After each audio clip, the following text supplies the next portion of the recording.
Assalamualaikum warahmatullahi wabarakatuh. Bagaimana kabar kalian hari ini? Semoga baik-baik saja ya. Pada kesempatan kali ini, saya akan memberikan materi pertolongan pertama.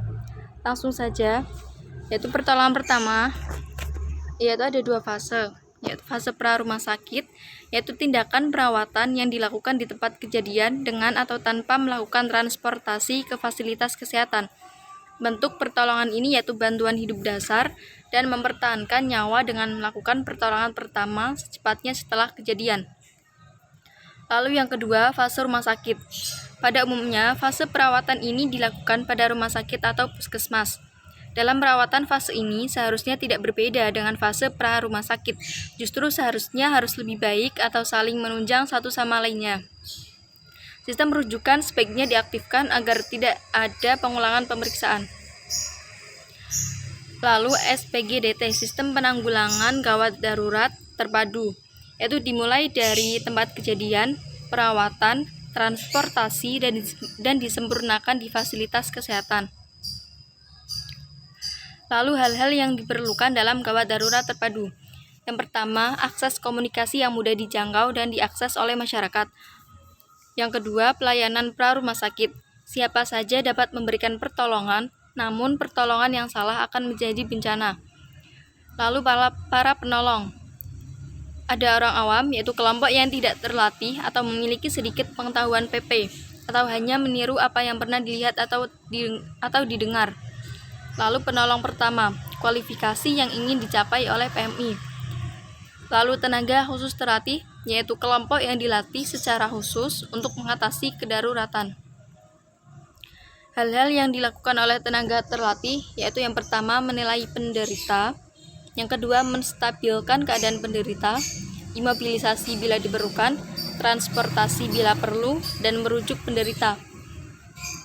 Lalu transportasi, yaitu setelah diberikan PP, selanjutnya mungkin harus dilakukan transportasi ke fasilitas kesehatan. Panduan umumnya yaitu apapun upaya yang Anda lakukan untuk memberikan pertolongan, jangan sampai keadaan korban menjadi lebih buruk. Lalu apa sih pertolongan pertama itu?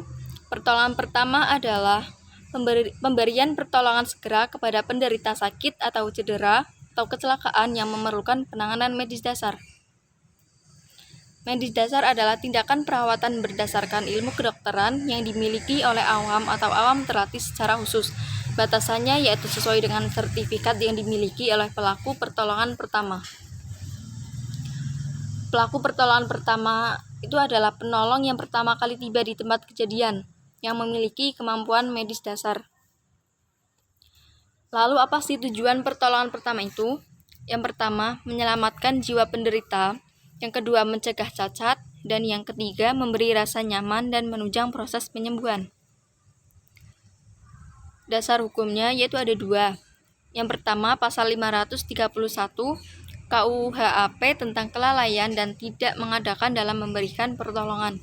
Yang kedua, pasal 322 KUHAP tentang kerahasiaan medis.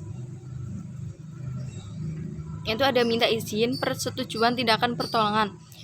Ada dua, izin yang dianggap diberikan, tersirat atau implied consent, misal korban tidak sadar atau sekarat, dan di bawah umur. Yang kedua, izin yang dinyatakan atau expressed consent, misal korban sadar.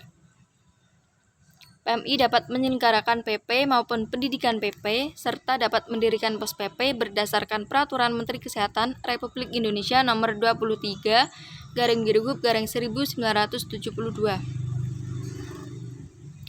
Kewajiban pelaku pertolongan pertama, yaitu pertama menjaga keselamatan diri, tim, orang sekitar, dan penderita.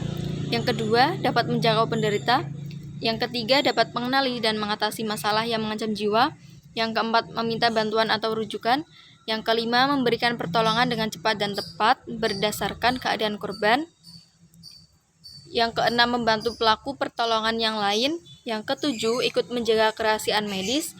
Yang kedelapan, melakukan komunikasi dengan petugas lain yang terlibat. Dan yang kesembilan, mempersiapkan penderita untuk ditransportasi.